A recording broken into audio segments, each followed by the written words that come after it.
श्री राग महला पहला। मरण की चिंता नहीं, जीवन की नहीं आस।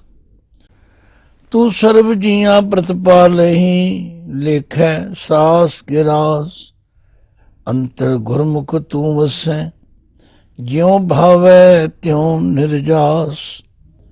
जियरे राम जपत मन मान, अंतर लागी जल बुझी। पाया गुरमुख ज्ञान रहाओ।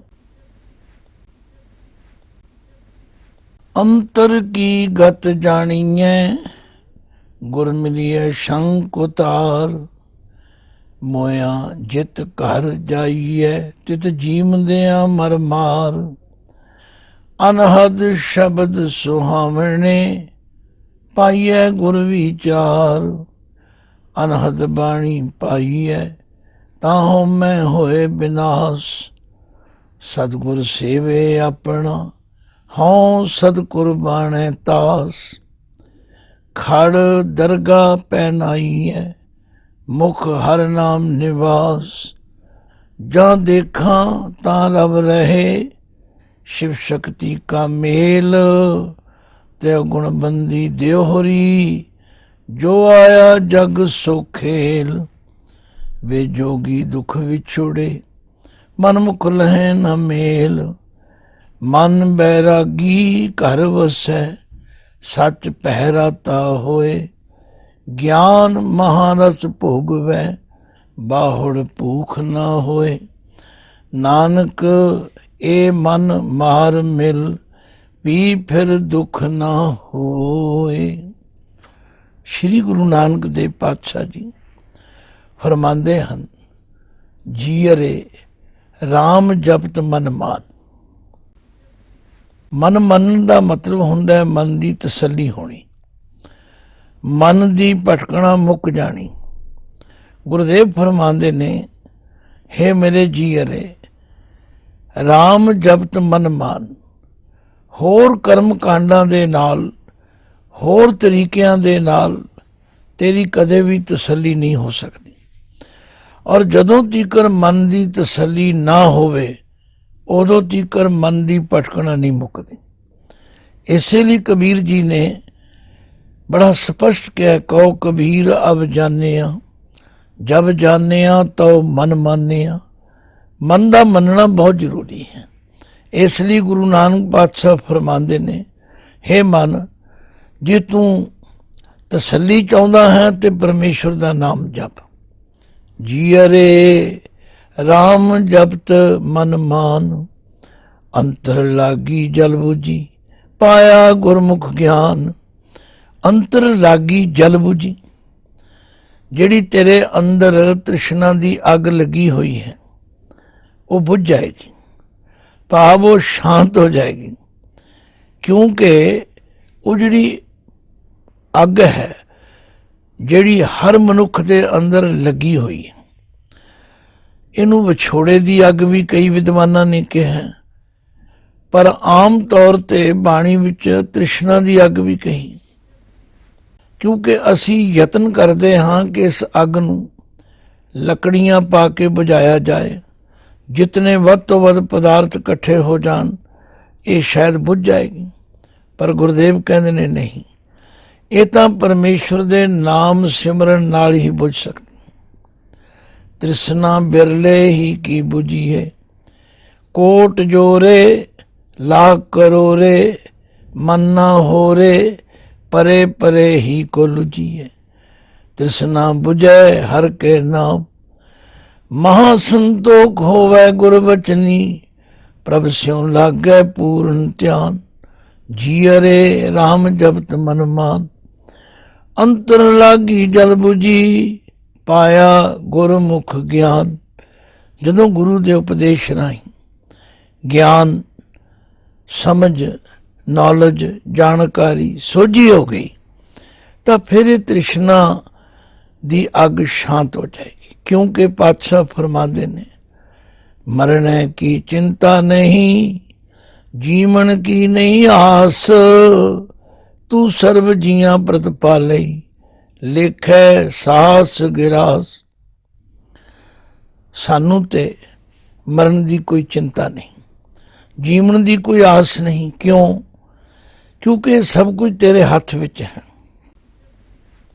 जिन्नी देर दा तू जीवन दिता उन्नी देर असी जिउणा, क्योंकि गुरुदेव ते सानू बेफिक्र करते हैं।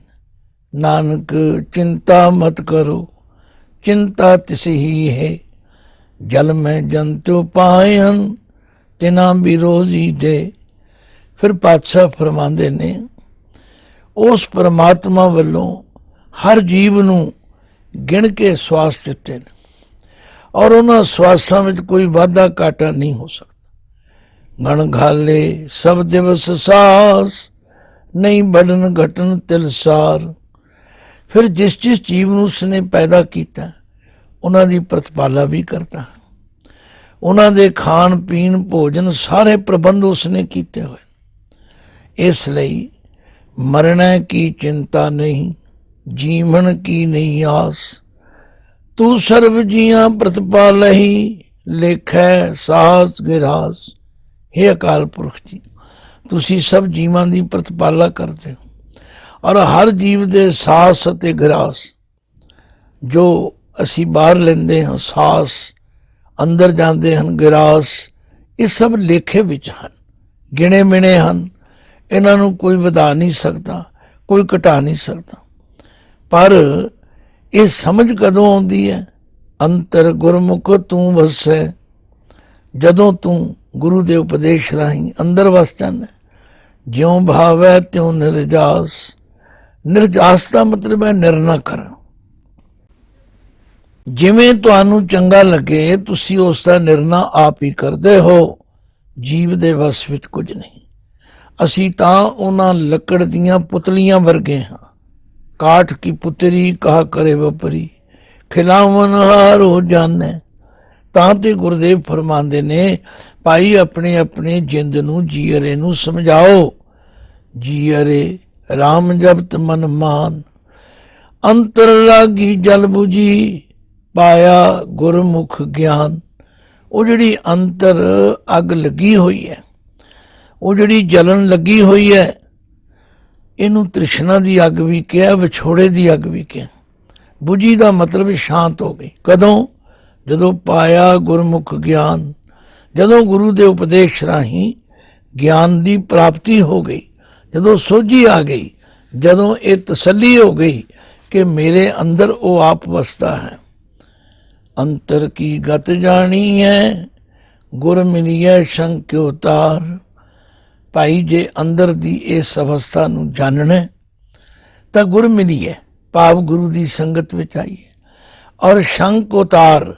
ये जिहड़े संशय हन, ये जिहड़े भरम हन, ये जिहड़ा शक है कि पता नहीं वो साडे अंदर है कि नहीं, इस नू दूर करना करी। मोया जित घर जाही है, कित जीवदियां मर मार। आख्या जिस अवस्था नू मर के जाना, भाव मरण तो बाद भी तां असीं मुकना है। जे जिउंदियां ही उस पकड़ नू, उस हौमे नू, उस तृष्णा नू मार लिया जाए। भाव जिहड़ा मन विषय विकारां विच दौड़दा है, इसे लिए गुरुदेव फरमांदे ने, जे किसी नू सदीवी जीवन चाहिदा फिर शब्द मरो, फिर जीवो सद ही, तां फिर मरण ना होई। सचमुच जिहड़े लोग शंका उतार के गुरु दे लड़ लग जाते हैं, वो फिर गुरु के कहे अनुसार चलते हैं। जिहड़े गुरु के कहे अनुसार चलते हैं, वो अपनी मत का त्याग कर देंगे हैं। मोया जित कर जाई है, तित जीव दिया मर मार। अनहद शब्द सुहावने, पाइए गुर विचार। जिहड़े शब्द अनहद कहे जाते हैं, अनहद का मतलब है जिन्हां दी कोई हद नहीं, सीमा नहीं। आ कई परपंची लोग कहते ने, आओ तुहाडा अनहद वाजा वजाइए, आओ तुहाडा 10वां द्वार खोलीए। पातशाह कहते ने, ये जितने अनहद वाजे हन, ये तां सारे गुरु दी विचार नूं मनण करके मिलते ने। ਜਿਹੜਾ ਮਨੁੱਖ ਆਪਣੀ ਚਤੁਰਾਈ ਸਿਆਣਪ ਛੱਡ ਕੇ ਗੁਰੂ ਦੀ ਵਿਚਾਰ ਨੂੰ ਧਾਰਨ ਕਰ ਲੈਂਦਾ ਹੈ, ਉਹਨੂੰ ਇਹ ਸਹਿਜ ਸੁਭਾਏ ਮਿਲ ਜਾਂਦੇ। ਫਿਰ ਧਿਆਨ ਦਿਓ, ਮੋਇਆ ਜਿਤ ਘਰ ਜਾਈ ਹੈ, ਬਈ ਮਰ ਕੇ ਜਿਸ ਘਰ ਵਿੱਚ ਪਹੁੰਚਿਆ ਜਾਂਦਾ ਹੈ, ਤਿਤ ਜੀਵਦਿਆਂ ਮਰ ਮਾਰ, ਜਿਉਂਦਿਆਂ ਹੀ ਇਸ ਮਨ ਨੂੰ ਵਿਕਾਰਾਂ ਵੱਲੋਂ ਹਟਾਉਣਾ ਕਰੀਏ, ਵਿਸ਼ੇ ਵਿਕਾਰਾਂ ਤੇ ਵਾਸ਼ਨਾਵਾਂ ਵੱਲੋਂ ਹਟਾਉਣਾ ਕਰੀਏ। ਫਿਰ ਅਨਹਦ ਸ਼ਬਦ ਸੁਹਾਵਣੇ ਪਾਈਏ ਗੁਰ ਵਿਚਾਰ, ਵਿਚਾਰ ਦੇ ਰਾਰੇ ਨੂੰ ਸਿਆਰੀ ਹੈ। ਗੁਰੂ ਦੇ ਵਿਚਾਰ ਦੁਆਰਾ, ਗੁਰੂ ਦੀ ਸਿੱਖਿਆ ਦੁਆਰਾ, ਗੁਰੂ ਦੇ ਉਪਦੇਸ਼ ਨੂੰ ਮੰਨ ਕੇ ਉਸ ਅਨਹਦ ਸ਼ਬਦ ਨੂੰ ਪ੍ਰਾਪਤ ਕੀਤਾ ਜਾ ਸਕਦਾ। ਅਨਹਦ ਬਾਣੀ ਪਾਈ ਹੈ ਤਾਂ ਹਉਮੈ ਹੋਏ ਬਿਨਾਸ਼। ਜਦੋਂ ਉਸ ਅਵਸਥਾ ਨੂੰ ਮਨੁੱਖ ਪਹੁੰਚਦਾ ਹੈ, ਭਾਵ ਉਹ ਅਨਹਦ ਬਾਣੀ, ਉਹ ਪ੍ਰੇਮ ਦੀ ਬਾਣੀ, ਉਹ ਪਰਮਾਤਮਾ ਦੀ ਸਿਫਤਸਲਾਹ ਦੀ ਬਾਣੀ ਜਦੋਂ ਪ੍ਰਾਪਤ ਹੋ ਜਾਂਦੀ ਹੈ, ਤਾਂ ਉਸ ਅਵਸਥਾ ਵਿੱਚ ਤਾਂ ਹਉਮੈ ਹੋਏ ਬਿਨਾਸ਼, ਇੱਥੇ ਨੂੰ ਤਾਂ ਤੈ ਨਹੀਂ ਕਹਿਣਾ, ਤਾਂ ਉਸ ਅਵਸਥਾ ਵਿੱਚ ਪਹੁੰਚ ਕੇ ਹਉਮੈ ਦਾ ਨਾਸ਼ ਹੋ ਜਾਂਦਾ, ਭਾਵ ਮਨੁੱਖ ਦੀ ਆਪਣੀ ਅਹੰਗ ਬਿਰਤੀ ਖਤਮ ਹੋ ਜਾਂਦੀ। ਤਾਂ ਹੀ ਭਗਤ ਜੀ ਕਹਿੰਦੇ ਨੇ ਕਿ ਅਸੀਂ ਲੋਕ ਉੱਥੇ ਤੱਕ ਕਿਉਂ ਨਹੀਂ ਪਹੁੰਚ ਸਕੇ, ਅਸੀਂ ਸਿਰਫ ਪੜ੍ਹਨ ਤੀਕਰ, ਸਿਰਫ ਵਿਚਾਰ ਕਰਨ ਤੀਕਰ, ਸਿਰਫ ਦੂਜਿਆਂ ਨੂੰ ਲੈਕਚਰ ਕਰਨ ਤੀਕਰ ਸੀਮਤ ਰਹਿ ਗਏ। ਪਰ ਕਹਿੰਦੇ ਪੜ੍ਹੀਏ ਗੁਣੀਏ ਨਾਮ ਸਭ ਸੁਣੀਏ, ਅਨੁਭਵ ਭਾਉ ਨ ਦਰਸੈ, ਲੋਹਾ ਕੰਚਨ ਹਿਰਨ ਹੋਏ ਕੈਸੇ, ਜੋ ਪਰਸੈ ਨ ਪਰਸੇ, ਦੇਵ ਸੰਸੈ ਗਾਂਠ ਨ ਛੂਟੈ, ਕਾਮ ਕ੍ਰੋਧ ਮਾਇਆ ਮਦ ਮत्सर, इन पंचों ही मिल लूटे। हम बड़ कब कुलीन हम पंडित, हम जोगी सन्यासी, ज्ञानी गुणी सूर हम दाते, ए बुध कबे नासी। ਇਹ ਜਿਹੜੀ ਹਉਮੈ ਦੀ ਬਿਰਤੀ ਹੈ, ਇਹ ਕਦੇ ਨਾਸ ਨਹੀਂ ਹੁੰਦੀ। ਪਰ ਪਾਤਸ਼ਾਹ ਕਹਿੰਦੇ ਨੇ ਜੇ ਗੁਰੂ ਨੂੰ ਮਨ ਬਚਨ ਕਰਮ ਕਰਕੇ ਮਿਲ ਲਈਏ, ਜੇ ਗੁਰੂ ਦੇ ਹੁਕਮ ਨੂੰ ਬਿਨਾਂ ਸ਼ੰਕੇ ਤੋਂ, ਬਿਨਾਂ ਸੰਸ਼ੇ ਤੋਂ, ਬਿਨਾਂ ਭਰਮ ਤੋਂ ਮੰਨ ਲਈਏ, ਫਿਰ ਕੀ ਹੋਵੇਗਾ? ਮੋਇਆ ਜਿਤ ਘਰ ਜਾਈ ਹੈ, ਤਿਤ ਜੀਵਦਿਆਂ ਮਰ ਮਾਰ। ਭਾਵ ਜੀਵਨ ਵਿੱਚ ਹੀ ਉਸ ਹਉਮੈ ਵਾਲੀ ਬਿਰਤੀ ਨੂੰ ਮਾਰ ਕੇ ਮਿਲਿਆ ਜਾ ਸਕਦਾ। ਫਿਰ ਅਨਹਦ ਸ਼ਬਦ ਸੁਹਾਵਣੇ ਪਾਈਐ ਗੁਰ ਵਿਚਾਰ, ਉਹ ਸੋਹਣੇ ਸ਼ਬਦ ਜਿਨ੍ਹਾਂ ਨੂੰ ਅਨਹਦ ਕਿਹਾ ਜਾਂਦਾ, ਉਹ ਗੁਰੂ ਦੀ ਵਿਚਾਰ ਦੁਆਰਾ ਸਹਿਜੇ ਹੀ ਪ੍ਰਾਪਤ ਹੋ ਜਾਂਦੇ। ਭਾਵ ਪਰਮਾਤਮਾ ਨੂੰ ਹਰ ਵੇਲੇ ਯਾਦ ਰੱਖਣ ਦੀ ਬਿਰਤੀ ਬਣ ਜਾਂਦੀ ਹੈ। ਜਿਵੇਂ ਗੁਰੂ ਅਰਜਨ ਦੇਵ ਪਾਤਸ਼ਾਹ ਸਾਨੂੰ ਸੁਖਮਨੀ ਸਾਹਿਬ ਵਿੱਚ ਸਮਝਾਉਂਦੇ ਨੇ, ਨਿਰਗੁਣੀਆਰ ਇਹ ਆਨਿਆ ਸੋ ਪ੍ਰਭ ਸਦਾ ਸੰਭਾਲ, ਜਿਨ ਕੀਆ ਤਿਸ ਚੀਤ ਰਖ, ਨਾਨਕ ਨਿਭਹੀ ਨਾਲ। ਤਥਾ ਉਸ ਮਾਲਕ ਨੂੰ ਸਦਾ ਚੇਤੇ ਕਰ, ਜਿਸ ਮਾਲਕ ਨੇ ਤੈਨੂੰ ਇਹ ਸਾਰਾ ਕੁਝ ਦਿੱਤਾ ਹੈ। ਪਰ ਹੁੰਦਾ ਕੀ ਹੈ? ਦੇਨਹਾਰ ਪ੍ਰਭ ਛੋੜ ਕੇ ਲਾਗੈ ਆਨ ਸੁਆਏ, ਨਾਨਕ ਕਹੂੰ ਨਸੀਜਈ ਬਿਨ ਨਾਵੇਂ ਪਤ ਜਾਏ। ਭਾਈ ਗੁਰੂ ਨਾਨਕ ਦੇਵ ਜੀ ਦੀ ਵਿਚਾਰਧਾਰਾ ਦੇ ਮੁਤਾਬਕ ਸੰਸਾਰ ਵਿੱਚ ਰਹਿੰਦਿਆਂ ਉਹਦੇ ਦਿੱਤੇ ਹੋਏ ਪਦਾਰਥਾਂ ਨੂੰ ਪੁੰਚੋ, ਉਹਦੇ ਦਿੱਤੇ ਹੋਏ ਪਰਿਵਾਰ ਵਿੱਚ ਰਹਿ ਕੇ ਖੁਸ਼ੀਆਂ ਮਾਣੋ, ਪਰ ਇਹ ਸਦਾ ਯਾਦ ਰੱਖੋ, ਜੇ ਪ੍ਰਸਾਦ 36 ਅੰਮ੍ਰਿਤ ਖਾਏ, ਤਿਸ ਠਾकुर को रख मन माहे। जे प्रसाद सुगंधत तन लावे, तिसको सिमरत परमगत पावे। तो अनहद शब्द सुहावने पाइए गुर विचार, गुरु ਦੀ ਦੱਸੀ ਹੋਈ ਵਿਚਾਰ ਤੇ ਚੱਲਣ ਦੇ ਨਾਲ ਉਹ ਸ਼ਬਦ ਜਿਹੜੇ ਸੋਹਣੇ ਨੇ ਉਹਨਾਂ ਦੀ ਪ੍ਰਾਪਤੀ ਹੋ ਜਾਂਦੀ ਹੈ। ਤੇ ਜਦੋਂ ਕਿਸੇ ਭਾਗਾਂ ਵਾਲੇ ਮਨੁੱਖ ਨੂੰ ਅਨਹਦ ਬਾਣੀ ਪਾਈ ਹੈ ਤਾਂ ਹਉਮੈ ਹੋਏ ਬਿਨਾਸ਼। ਇਹੋ ਜਿਹੀ ਪ੍ਰੇਮ ਵਾਲੀ ਬਾਣੀ, ਲੋਕ ਤਾਂ ਕਹਿੰਦੇ ਨੇ ਗਿਣਤੀ ਮਿਣਤੀ ਦੀਆਂ ਮਾਲਾ ਫੇਰੋ, ਇੱਧਰ ਮੂੰਹ ਕਰਕੇ ਕਰੋ, ਉਧਰ ਮੂੰਹ ਕਰਕੇ ਕਰੋ, ਪਰ ਗੁਰਦੇਵ ਕਹਿੰਦੇ ਨਹੀਂ ਭਾਈ, ਉਠਤ ਬੈਠਤ ਸੋਵਤ ਦਿਹਾਈ ਹੈ, ਮਾਰਗ ਚਲਤ ਹਰੇ ਹਰ ਗਾਈ ਹੈ, ਜੀ ਅਰੇ ਰਾਮ ਜਪਤ ਮਨ ਮਾਨ। ਉਹਦਾ ਨਾਮ ਜਪਣ ਕਰਕੇ ਇਹ ਮਨ ਮੰਨ ਜਾਏਗਾ, ਇਹਦੀ ਤਸੱਲੀ ਹੋ ਜਾਏਗੀ। ਫਿਰ ਇਹਦੇ ਅੰਦਰੋਂ ਇਹ ਹਉਮੈ, ਇਹ ਚਤੁਰਾਈਆਂ, ਇਹ ਚਲਾਕੀਆਂ ਖਤਮ ਹੋ ਜਾਣਗੀਆਂ। ਸਤਿਗੁਰ ਸੇਵੇ ਆਪਣਾ, ਹਉ ਸਦ ਕੁਰਬਾਨੈ ਤਾਸ।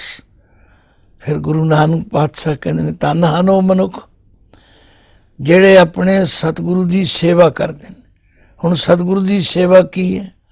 ਸਤਿਗੁਰੂ ਦੇ ਬਚਨਾਂ ਨੂੰ ਮੰਨਣਾ, ਸਤਿਗੁਰੂ ਦੇ ਦੱਸੇ ਰਾਹ ਤੇ ਚੱਲਣਾ। ਜਿਹੜੇ ਕੰਮ ਤੋਂ ਗੁਰੂ ਜੀ ਰੋਕਣ ਉਹ ਕੰਮ ਆਪਾਂ ਨਹੀਂ ਕਰਨੇ, ਤੇ ਜਿਹੜੇ ਕੰਮ ਕਰਨ ਲਈ ਗੁਰੂ ਜੀ ਕਹਿਣ ਉਹ ਰੋਜ਼ ਕਰਨੇ। ਗੁਰੂ ਰਾਮਦਾਸ ਜੀ ਨੇ ਇਸੇ ਲਈ ਕਿਹਾ, ਗੁਰ ਸਤਿਗੁਰ ਕਾ ਜੋ ਸਿੱਖਿਆ ਕਾਏ, ਸੋ ਭਲਕੇ ਉਠ ਹਰ ਨਾਮ ਤੇ ਆਵੇ। ਉਦਮ ਕਰੇ ਭਲਕੇ ਪ੍ਰਭਾਤੀ, ਇਸ਼ਨਾਨ ਕਰੇ ਅੰਮ੍ਰਿਤ ਸਰ ਨਹਾਵੇ। ਭਾਈ ਗੁਰਦਾਸ ਜੀ ਵੀ ਫਰਮਾਉਂਦੇ ਨੇ, ਗੁਰਸਿੱਖ ਭਲਕੇ ਉਠ ਕਰ, ਅੰਮ੍ਰਿਤ ਵੇਲੇ ਸਰ ਨਾਵੰਦਾ। ਗੁਰ ਕੇ ਬਚਨ ਉਚਾਰ ਕੇ, ਧਰਮਸਾਲ ਦੀ ਸੁਰਤ ਕਰਨ ਦਾ। ਜਿਹੜਾ ਗੁਰੂ ਕਾ ਸਿੱਖ ਗੁਰੂ ਦੇ ਪਾਏ ਪੂਰਨਿਆਂ ਤੇ ਚੱਲਦਾ ਹੈ, ਗੁਰੂ ਨਾਨਕ ਪਾਤਸ਼ਾਹ ਕਹਿੰਦੇ ਸਤਿਗੁਰ ਸੇਵੇ ਆਪਣਾ, ਹਉ ਸਦ ਕੁਰਬਾਨੈ ਤਾਸ। ਮੈਂ ਸਦਾ ਉਸ ਤੋਂ ਕੁਰਬਾਨ ਜਾਂਦਾ, ਮੈਂ ਸਦਾ ਉਸ ਤੋਂ ਵਾਰ ਨਹੀਂ ਜਾਂਦਾ। ਤੇ ਗੁਰੂ ਸਾਹਿਬ ਨੇ ਸਾਨੂੰ ਕਲਯੁਗੀ ਜੀਵਾਂ ਨੂੰ ਬੜਾ ਸੌਖਾ ਤਰੀਕਾ ਦੱਸਿਆ। ਆਖਿਆ ਕਰ ਇਸ਼ਨਾਨ, ਸਿਮਰ ਪ੍ਰਭ ਆਪਣਾ, ਮਨ ਤਨ ਭੈ ਅਰੋਗਾ। ਕੋੜ ਬਿਗਨ ਲਾਤੇ ਪ੍ਰਭ ਸ਼ਰਨਾ, ਪ੍ਰਗਟੇ ਭਲੇ ਸੰਜੋਗਾ। ਅੱਜ ਗੁਰੂ ਕਾ ਸਿੱਖ ਅਖਵਾਉਣ ਲਈ ਤੇ ਅਸੀਂ ਤਿਆਰ ਹਾਂ, ਪਰ ਗੁਰੂ ਕੇ ਕਹੇ ਹੋਏ ਬਚਨਾਂ ਨੂੰ ਮੰਨਣ ਲਈ ਤਿਆਰ ਨਹੀਂ। ਕਿਸੇ ਨੂੰ ਆਖੋ ਨਿਤਨੇਮ ਕਰੋ, ਹੈ ਤੇ ਜੀ ਬਹੁਤ ਔਖਾ ਹੈ। ਅੰਮ੍ਰਿਤ ਵੇਲੇ ਉਠੋ, ਇਹ ਤੇ ਜੀ ਬੜਾ ਔਖਾ ਹੈ। ਭਾਈ ਫੇਰ ਕਿਸ ਤਰ੍ਹਾਂ ਇਹ ਗੱਲ ਬਣੇਗੀ? ਜੇ ਕੋਈ ਬੱਚਾ ਸਕੂਲ ਵਿੱਚ ਜਾਵੇ ਹੀ ਨਾ ਤੇ ਆਖੇ ਮੈਂ ਵਿਦਵਾਨ ਬਣ ਜਾਵਾਂ, ਜੇ ਕੋਈ ਗੁਰੂ ਦੇ ਦੱਸੇ ਰਾਹ ਤੇ ਚੱਲੇ ਹੀ ਨਾ ਆਖੇ ਮੇਰਾ ਭਲਾ ਹੋ ਜਾਏ, ਪਾਤਸ਼ਾਹ ਕਹਿੰਦੇ ਨਹੀਂ। ਤਾਂ ਤੇ ਸਤਿਗੁਰ ਸੇਵੇ ਆਪਣਾ, ਹਉ ਸਦ ਕੁਰਬਾਨੈ ਤਾਸ। ਮੈਂ ਉਹਨਾਂ ਤੋਂ ਕੁਰਬਾਨ ਜਾਂਦਾ, ਤਾਸ ਤਾਂ ਮੈਂ ਤਿਸ ਤੋਂ ਕੁਰਬਾਨ ਜਾਂਦਾ ਹਾਂ ਜਿਹੜੇ ਭਾਈ ਆਪਣੇ ਸਤਿਗੁਰੂ ਦੀ ਸੇਵਾ ਕਰਦੇ, ਜਿਹੜੇ ਗੁਰੂ ਦੇ ਦੱਸੇ ਹੋਏ ਰਾਹ ਤੇ ਚੱਲਦੇ ਨੇ। ਤਾਂ ਹੀ ਗੁਰੂ ਰਾਮਦਾਸ ਜੀ ਨੇ ਫਰਮਾਇਆ, ਗੁਰਸਿੱਖ ਮੀਤ ਚਲੋ ਗੁਰ ਚਾਲੀ, ਜੋ ਗੁਰ ਕਹਿ ਸੋਈ ਪਲ ਮਾਨੋ, ਹਰ ਹਰ ਕਥਾ ਨਿਰਾਲੀ। ਫਿਰ ਜਿਹੜੇ ਗੁਰੂ ਦੇ ਦੱਸੇ ਰਾਹ ਤੇ ਚੱਲਦੇ ਨੇ ਉਹਨਾਂ ਦਾ ਅਨਹਦ ਬਾਣੀ ਵੀ ਪ੍ਰਾਪਤ ਹੁੰਦੀ ਹੈ। ਉਹਨਾਂ ਨੂੰ ਫਿਰ ਹਰ ਵੇਲੇ ਉਸ ਮਾਲਕ ਦਾ ਨਾਮ ਚੇਤੇ ਆਉਂਦਾ। ਗੁਰੂ ਨਾਨਕ ਪਾਤਸ਼ਾਹ ਜੀ ਨੇ ਤੇ ਫਰਮਾਇਆ ਸੀ, ਭਾਈ ਗੁਰਮੁਖ ਉਹ ਹੀ ਬਣ ਸਕਦਾ ਹੈ ਜਿਸ ਦੇ ਅੰਦਰ ਸੱਚੇ ਦਾ ਡਰ ਹੋਵੇ। ਗੁਰਮੁਖ ਸਾਚੇ ਕਾ ਭਉ ਪਾਵੈ, ਗੁਰਮੁਖ ਬਾਣੀ ਅਘੜ ਕੜਾਵੈ। ਗੁਰਮੁਖ ਨਿਰਮਲ ਹਰ ਗੁਣ ਗਾਵੈ, ਗੁਰਮੁਖ ਪਵਿੱਤਰ ਪਰਮ ਪਦ ਪਾਵੈ। ਗੁਰਮੁਖ ਰੋਮ ਰੋਮ ਹਰ ਧਿਆਵੈ, ਨਾਨਕ ਗੁਰਮੁਖ ਸਾਜ ਸਮਾਵੈ। ਆਖਿਆ ਸਤਿਗੁਰ ਸੇਵੇ ਆਪਣਾ, ਹਉ ਸਦ ਕੁਰਬਾਨੈ ਤਾਸ। ਖੜ ਦਰਗਾ ਪਹਿਨਾਈਏ, ਮੁਖ ਹਰ ਨਾਮ ਨਿਵਾਸ। ਇਹੋ ਜਿਹੇ ਗੁਰਮੁਖਾਂ ਨੂੰ ਖੜ ਦੇ ਡਾੜੇ ਨੂੰ ਸਿਹਾਰੀ ਹੈ ਲਿਜਾ ਕੇ, ਖੜ ਕੇ ਵਾਹਿਗੁਰੂ ਦੀ ਦਰਗਾਹ ਵਿੱਚ ਪਹਿਨਾਇਆ ਜਾਂਦਾ ਹੈ, ਸਿਰੋਂ ਪਾਉ ਦਿੱਤਾ ਜਾਂਦਾ ਹੈ। ਉਹਨਾਂ ਨੂੰ ਬਖਸ਼ਿਸ਼ ਮਿਲਦੀ ਹੈ। ਕਿਹਨਾਂ ਨੂੰ? ਮੁਖ ਹਰ ਨਾਮ ਨਿਵਾਸ। ਮੁਖ ਦੇ ਕੱਖੇ ਨੂੰ ਸਿਹਾਰੀ ਹੈ, ਜਿਨ੍ਹਾਂ ਦੇ ਮੂੰਹ ਵਿੱਚ ਹਰੀ ਦੇ ਨਾਮ ਦਾ ਨਿਵਾਸ ਹੈ, ਜਿਹੜੇ ਹਰ ਵੇਲੇ ਉਸ ਪਰਮਾਤਮਾ ਨੂੰ ਯਾਦ ਰੱਖਦੇ ਹਨ। ਜਾਂ ਦੇਖਾਂ ਤਾਂ ਰਬ ਰਹੇ, ਸ਼ਿਵ ਸ਼ਕਤੀ ਕਾ ਮੇਲ। ਹੁਣ ਗੁਰੂ ਨਾਨਕ ਪਾਤਸ਼ਾਹ ਫਰਮਾਉਂਦੇ ਨੇ, ਮੈਂ ਜਿੱਧਰ ਵੀ ਦੇਖਦਾ ਹਾਂ ਵਾਹਿਗੁਰੂ ਜੀ ਤਾਂ ਸਭ ਜਗ੍ਹਾ ਤੇ ਵਿਆਪਕ ਹਨ। ਜਾਂ ਦੇਖਾਂ ਤਾਂ ਰਬ ਰਹੇ, ਸ਼ਿਵ ਸ਼ਕਤੀ ਕਾ ਮੇਲ। ਸ਼ਿਵ ਦਾ ਮਤਲਬ ਹੈ ਉਹ ਪਰਮਾਤਮਾ ਦੇਵੀ ਗੁਣਾ ਵਾਲਾ, ਤੇ ਸ਼ਕਤੀ ਦਾ ਮਤਲਬ ਹੈ ਮਾਇਆ। ਇਹ ਦੋਵੇਂ ਇਕੱਠੇ ਹੀ ਚੱਲ ਰਹੇ ਹਨ। ਇਹ ਸਾਰੇ ਸੰਸਾਰ ਦੇ ਅੰਦਰ ਸ਼ਿਵ ਸ਼ਕਤੀ ਦਾ ਮੇਲ ਹੈ, ਭਾਵ ਦੋਹਾਂ ਦਾ ਵਰਤਾਰਾ ਇਕੱਠਾ ਹੀ ਚੱਲ ਰਿਹਾ ਹੈ। ਤ੍ਰਿਗੁਣ ਬੰਦੀ ਦਿਓਹਰੀ ਜੋ ਆਇਆ ਜਗ ਸੋ ਖੇਲ। ਇਹ ਜਿਹੜੀ ਦਿਓਰੀ ਸਰੀਰ ਹੈ ਇਹ ਤਿੰਨਾਂ ਗੁਣਾਂ ਵਿੱਚ ਬੱਧੀ ਹੋਈ ਹੈ। ਤਿੰਨ ਗੁਣ ਕਿਹੜੇ? ਮਾਇਆ ਦੇ ਤਿੰਨ ਗੁਣਾਂ, ਰਜੋ ਗੁਣ, ਸਤੋ ਗੁਣ, ਤਮੋ ਗੁਣ। ਇਹਨਾਂ ਮਾਇਆ ਦੇ ਤਿੰਨ ਗੁਣਾਂ ਵਿੱਚ ਇਹ ਦਿਓਰੀ ਬੱਧੀ ਹੋਈ ਹੈ। ਜੋ ਆਇਆ ਜਗ ਸੋ ਖੇਲ।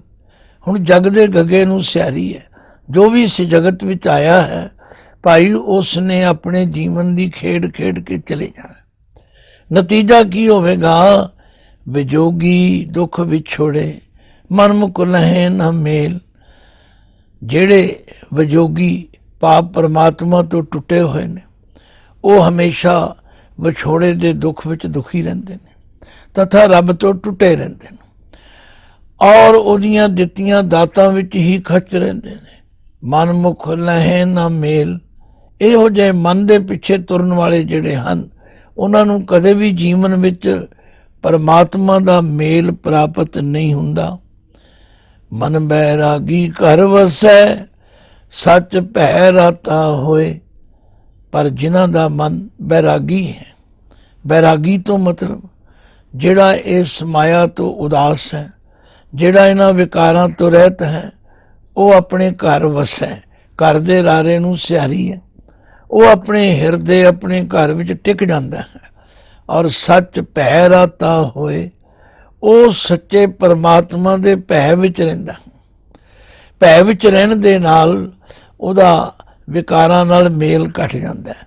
ਉਹ ਭੈੜੇ ਵਿਚਾਰਾਂ ਤੋਂ ਬਚ ਜਾਂਦਾ ਹੈ ਔਰ ਗਿਆਨ ਮਹਾਨਸ ਭੋਗਵੈ ਬਾਹੁੜ ਭੂਖ ਨਾ ਹੋਏ। ਉਹ ਫਿਰ ਪਰਮਾਤਮਾ ਦੇ ਗਿਆਨ ਨੂੰ ਪ੍ਰਾਪਤ ਕਰਕੇ ਉਸ ਮਹਾਰਸ ਨੂੰ ਭੋਗਦਾ, ਆਨੰਦ ਮਾਣਦਾ ਤੇ ਉਹਨੂੰ ਕਦੇ ਸੰਸਾਰੀ ਵਿਕਾਰਾਂ ਤੇ ਭੈੜੇ ਵਿਚਾਰਾਂ ਦੀ ਖਿੱਚ ਪੈਦਾ ਹੀ ਨਹੀਂ ਹੁੰਦੀ। ਬਾਹੁੜ ਭੂਖ ਨਾ ਹੋਏ। ਉਹਦਾ ਧਿਆਨ ਫਿਰ ਉਸ ਸੱਚੇ ਮਾਲਕ ਵੱਲ ਜੁੜ ਜਾਂਦਾ। ਉਹਦੇ ਅੰਦਰ ਐਸੀ ਸੰਤੁਸ਼ਟੀ, ਐਸੀ ਸ਼ਾਂਤੀ, ਐਸਾ ਟਿਕਾਓ ਆ ਜਾਂਦਾ ਹੈ। ਤਾਂ ਤੇ ਗੁਰਦੇਵ ਫਰਮਾਉਂਦੇ ਨੇ, ਨਾਨਕ ਇਹ ਮਨ ਮਾਰ ਮਿਲ। ਤੁਸੀਂ ਕਹੋਗੇ ਹੁਣ ਮਨ ਨੂੰ ਮਾਰਨ ਦੀ ਗੱਲ ਆਈ। ਭਾਈ ਇਸ ਮਨ ਨੂੰ ਭੈੜੇ ਪਾਸੇ ਜਾਣ ਤੋਂ ਰੋਕਣਾ ਕਰ। ਇਹਨੂੰ ਭੈੜੀਆਂ ਵਾਸ਼ਨਾਵਾਂ ਤੋਂ ਰੋਕਣਾ ਕਰ। ਇਹਨੂੰ ਭੈੜੀਆਂ ਵਿਚਾਰਾਂ ਤੋਂ ਰੋਕਣਾ ਹੀ ਮਾਰਨਾ। ਨਾਨਕ ਇਹ ਮਨ ਮਾਰ ਮਿਲ ਭੀ ਫਿਰ ਦੁੱਖ ਨਾ ਹੋਏ। ਫਿਰ ਤੈਨੂੰ ਵਿਛੋੜੇ ਦਾ ਦੁੱਖ ਨਹੀਂ ਹੋਵੇਗਾ। ਫਿਰ ਤੂੰ ਅੱਠੇ ਪੈਰ ਉਸ ਮਾਲਕ ਦੀ ਯਾਦ ਵਿੱਚ ਜੁੜਿਆ ਰਹੇਗਾ। ਪਰ ਇਹ ਹੋਵੇਗਾ ਕਦੋਂ? ਜੀ ਅਰੇ ਰਾਮ ਜਪਤ ਮਨ ਮਾਨ। ਹਰ ਇੱਕ ਪ੍ਰਾਣੀ ਨੇ ਆਪਣੀ ਆਪਣੀ ਜਿੰਦ ਨੂੰ ਆਪ ਸਮਝਾਉਣਾ। ਤੇਰੀ ਭਟਕਣਾ ਤਾਂ ਹੀ ਮੁੱਕ ਸਕਦੀ ਹੈ। ਇਸੇ ਲਈ ਜਪਜੀ ਸਾਹਿਬ ਦੀਆਂ 4 ਪੌੜੀਆਂ ਦੇ ਅੰਦਰ ਪਾਤਸ਼ਾਹ ਰੋਜ਼ ਫਰਮਾਉਂਦੇ ਨੇ, ਸੁਣਿਐ ਦੁਖ ਪਾਪ ਕਾ ਨਾਸ ਨਾਨਕ ਭਗਤਾਂ ਤਦਾ ਵਿਗਾਸ। ਜਿਹੜੇ ਪਰਮਾਤਮਾ ਦਾ ਨਾਮ ਸੁਣਨਗੇ, ਜਿਹੜੇ ਪਰਮਾਤਮਾ ਨਾਲ ਜੁੜਨਗੇ, ਉਹਨਾਂ ਦਾ ਮਨ ਟਿਕ ਜਾਏਗਾ। ਮੰਨੇ ਕੀ ਗਤ ਕਹੀ ਨਾ ਜਾਏ ਜੇ ਕੋ ਕਹਿ ਪਿਛੇ ਪਛਤਾਏ। ਪਰ ਮੰਨੇਗਾ ਕਦੋਂ? ਜਦੋਂ ਆਪ ਪਰਮਾਤਮਾ ਦਾ ਨਾਮ ਸਿਮਰੇਗਾ। ਜੀ ਅਰੇ ਰਾਮ ਜਪਤ ਮਨ ਮਾਨ ਅੰਤਰ ਲਾਗੀ ਜਲ ਬੁਝੀ ਪਾਇਆ ਗੁਰਮੁਖ ਗਿਆਨ। ਫਿਰ ਅੰਤਰ ਜਿਹੜੀ ਵਿਛੋੜੇ ਦੀ ਲੱਗੀ ਹੋਈ ਅੱਗ ਹੈ, ਤ੍ਰਿਸ਼ਨਾ ਦੀ ਅੱਗ ਹੈ, ਇਹ ਬੁਝੀ ਖਤਮ ਹੋ ਜਾਏਗੀ ਜਦੋਂ ਗੁਰੂ ਦੇ ਪਾਵਨ ਉਪਦੇਸ਼ ਦੁਆਰਾ ਉਸ ਸੱਚੇ ਗਿਆਨ ਦੀ ਪ੍ਰਾਪਤੀ ਹੋਵੇਗੀ। ਤੋ ਇਸ ਤਰ੍ਹਾਂ ਗੁਰਦੇਵ ਸਾਨੂੰ ਸਰਵ ਸ਼ਕਤੀਵਾਨ ਪਰਮਾਤਮਾ ਨਾਲ ਜੁੜਨ ਦੀ ਪ੍ਰੇਰਨਾ ਕਰਦੇ ਨੇ। ਜਿਹੜੇ ਜੁੜ ਜਾਂਦੇ ਨੇ ਉਹਨਾਂ ਨੂੰ ਫਿਰ ਮਰਨਾ ਕੀ ਚਿੰਤਾ ਨਹੀਂ, ਜੀਵਨ ਕੀ ਨਹੀਂ ਆਸ। ਤੂੰ ਸਰਬ ਜੀਆਂ ਪ੍ਰਤਪਾਲਈ ਲੇਖੈ ਸਾਸ ਗਿਰਾਸ। ਉਹਨਾਂ ਦੇ ਅੰਦਰ ਪੂਰਨ ਵਿਸ਼ਵਾਸ, ਪੂਰਨ ਭਰੋਸਾ ਜਾਗ ਪੈਂਦਾ ਕਿ ਉਹ ਵਾਹਿਗੁਰੂ ਅਕਾਲ ਪੁਰਖ ਜਿਹੜਾ ਸਾਨੂੰ ਸੰਸਾਰ ਵਿੱਚ ਭੇਜਦਾ ਹੈ, ਉਸ ਨੂੰ ਸਾਡਾ ਹਰ ਤਰ੍ਹਾਂ ਦਾ ਫਿਕਰ ਹੈ। ਉਹ ਫਿਰ ਆਪਣੀਆਂ ਚਿੰਤਾਵਾਂ ਤੋਂ ਮੁਕਤ ਹੋ ਕੇ ਉਸ ਵਾਹਿਗੁਰੂ ਅਕਾਲ ਪੁਰਖ ਨਾਲ ਅੱਠੇ ਪੈਰ ਜੁੜ ਜਾਂਦੇ ਹਨ ਤੇ ਉਹਨਾਂ ਨੂੰ ਅਵਸਥਾ ਸਹਿਜੇ ਪ੍ਰਾਪਤ ਹੋ ਜਾਂਦੀ ਹੈ ਘਰ ਮੈਂ ਸੁਖ, ਘਰ ਵਿੱਚ ਵੀ ਸੁਖ, ਬਾਹਰ ਵੀ ਸੁਖ, ਬਾਹਰ ਫੁਨ ਸੁਖਾ। ਉਹਨਾਂ ਨੂੰ ਕਿਧਰੇ ਦੁੱਖ ਵਿਆਪਦਾ ਹੀ ਨਹੀਂ, ਕਿਉਂਕਿ ਉਸ ਦੀ ਰਜ਼ਾ ਵਿੱਚ ਰਾਜ਼ੀ ਰਹਿੰਦੇ ਹਨ।